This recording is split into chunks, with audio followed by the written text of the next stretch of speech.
Cette confrontation entre les gars a eu lieu à l'hôtel le 15 mars 2022. C'était la semaine du combat avant la Fight Night 204, une période durant laquelle, bien sûr, même les combattants les plus endurcis commencent à perdre leur sang-froid à cause de la perte de poids.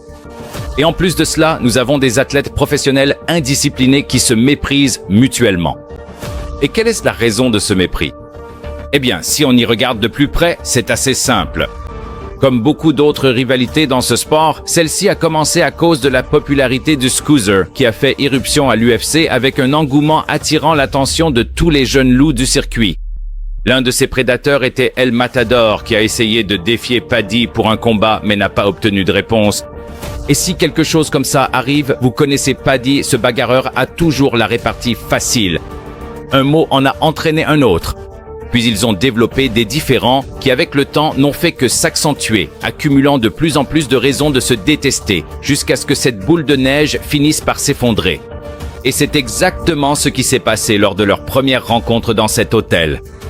Il se trouve que tous les deux étaient sur la même carte, donc ils logeaient dans le même hôtel. Bref, vous voyez le tableau? Dès qu'il est sorti de ses doubles portes, il m'a lancé un regard mauvais. Tu vois ce que je veux dire. Alors je l'ai regardé et j'ai dit « Quoi ?» Et puis il s'est approché de moi et j'ai dit « Qu'est-ce qu'il y a, mec ?» Et quand il est arrivé près de moi, il a essayé de me mettre une claque. Tu vois ce que je veux dire? Et évidemment, mec, si tu lèves la main sur moi, je vais réagir.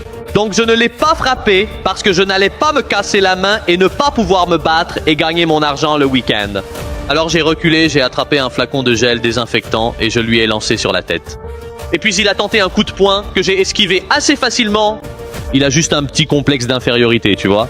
Vois, 1m70. J'ai essayé de laisser le bonhomme tranquille. Et voici l'interprétation de l'autre camp sur ce qui s'est passé. Ce n'est pas arrivé parce qu'il m'a dit quelque chose hier. Ça remonte à bien plus longtemps. Il se disputait avec un de mes amis les plus proches, avec Guram, une fois sur Twitter. Et il a posté quelque chose comme « Maintenant, je comprends pourquoi la Russie a détruit la Géorgie, parce que vous êtes des idiots. » Et ça me met hors de moi. Tu sais, quand j'ai vu ça, j'ai été surpris. Je n'y ai pas cru quand j'ai vu ça, parce qu'en 2008, je vivais en Géorgie quand cette guerre a eu lieu. Et c'était une période très difficile pour moi, pour ma famille, pour tous mes amis, pour mon pays. Tu sais, beaucoup de gens innocents, des enfants, mouraient pendant cette guerre. Et voir quelqu'un plaisanter là-dessus, ça me met hors de moi. Je lui ai envoyé un texto, je ne me souviens plus de ce que j'ai tweeté. Et quand ils m'ont donné l'invitation à Londres, il m'a envoyé un texto il y a 3 semaines du genre « J'ai hâte de te voir à Londres, on verra si tu as le patron pour me dire tout ce que tu m'envoies par texto et sur Twitter. » Connerie. Et le premier jour où je suis arrivé à l'hôtel, je suis sorti, j'ai terminé mes entretiens, je suis entré dans l'hôtel et je l'ai vu. Et il m'a regardé comme un gars sympa et il voulait me serrer la main. Tu vois, il n'est pas venu, mais il m'a regardé comme pour dire sympa, tu vois. J'ai lancé la bouteille à son visage. Il me l'a renvoyé. Je ne sais pas quoi. Je glisse et je lui mets un vrai direct du droit. Et c'est là qu'il faut te filmer toi-même. Tout le monde a vu la vidéo, tu sais ce qui s'est passé. Le round a finalement eu lieu. Paddy s'est étouffé. Rodrigo Vargas a été éliminé au premier round, puis Ilia Topuria a mis KO Jai Herbert au deuxième. Dans l'interview d'après-combat, El Matador a immédiatement commencé à faire « Appel. Vous avez un homme ici. C'est un fêtard Pimblet. Gagner ou perdre. Je veux t'affronter la prochaine fois et te donner des coupes de pied comme la dernière fois. Toi, faire... Tu penses que Paddy te combattra à l'avenir? Paddy.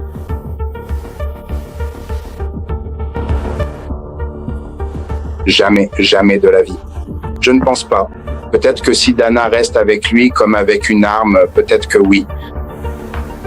Et s'il le force à entrer dans la cage avec moi, peut-être. Sinon, je ne pense pas. Je ne pense pas qu'il ait le cran de m'affronter.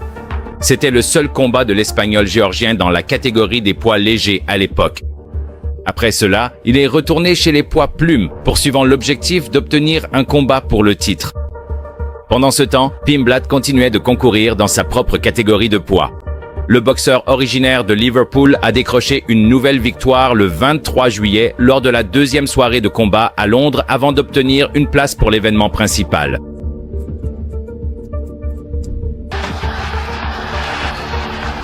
Il s'agissait de l'UFC 282. Le méchant devait affronter Jared Gordon, tandis que Topuria était censé se mesurer à Bryce Mitchell. Et cette fois, ces deux-là ont eu une altercation verbale pendant la conférence de presse elle-même. Quoi? Vous avez dit ça? Je n'ai rien dit. Qu'as-tu dit, Jeannette? C'était un sacré original derrière toi. Le chorizo, une saucisse espagnole. Oh, Il est tellement différent. ton garçon là-bas. Il m'a vu arriver et est allé par derrière. Il est obsédé par moi, mon garçon? C'est lourd. Il n'a pas arrêté de tweeter à mon sujet de toute la semaine. Cette femme doit remettre de l'ordre dans sa vie. Le baiser à mort. S'il te plaît, Ford, tais-toi, mec. Qu'as-tu dit, Jared, au fait? Ce petit... Les fesses? Tu es les fesses de ta maman. Tais-toi, sinon je me lève et je te défonce la gueule ici même. Fais-le toi! Petit. Pète, fais-le. Alors, petite mauviette, quoi? Fais-le! Viens, fais quelque chose, lève-toi! Que feras-tu? Tu ne feras rien, espèce de petit con, retourne t'asseoir, espèce de petite mauviette. Putain. Putain, mais c'est pas possible, non. Chat. Petit champignon. Petit chorizo. Espèce de putain de saucisse espagnole. Après cela, ces gars-là n'ont pas eu d'interaction personnelle pendant assez longtemps. Ils ont tous les deux gagné leur combat à l'UFC 204-22, mais il y a une nuance. Alors qu'El Matador a impressionné en démolissant un partisan de la terre plate, le bad boy a à peine battu Gordon. Et certains pensent même qu'il a perdu, y compris Topuria lui-même. On lui offre un cadeau de Noël en ce moment parce qu'il a clairement perdu le combat. Je ne pense pas que quelqu'un ici dans cette pièce serait en désaccord avec moi. Est-ce que... Tu penses qu'ils te mettent sur la même carte que lui pour une raison? Genre, ça fait maintenant plusieurs fois, tu crois qu'ils font ça exprès? Je ne sais pas. Peut-être bien, peut-être pas.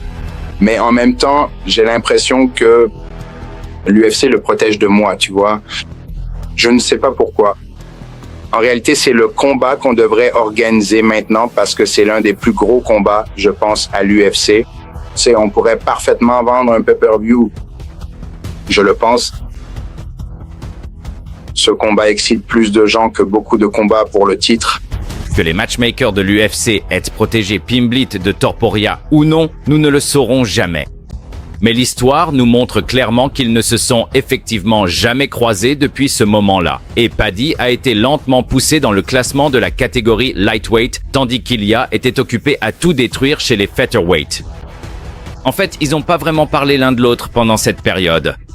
Si l'on ne tient pas compte de cette séquence où le Scooser a parlé de la dernière performance d'El Matador et de sa victoire sur Max Holloway. Le gars du gel hydroalcoolique. Holloway Mikao.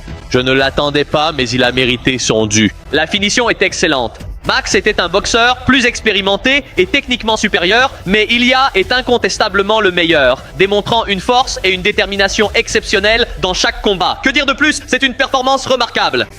Les discussions concernant leur éventuel combat ont repris de plus belle lorsque l'on est devenu clair qu'Ilya Topuria avait abandonné son titre de champion des poids plumes pour passer chez les poids légers.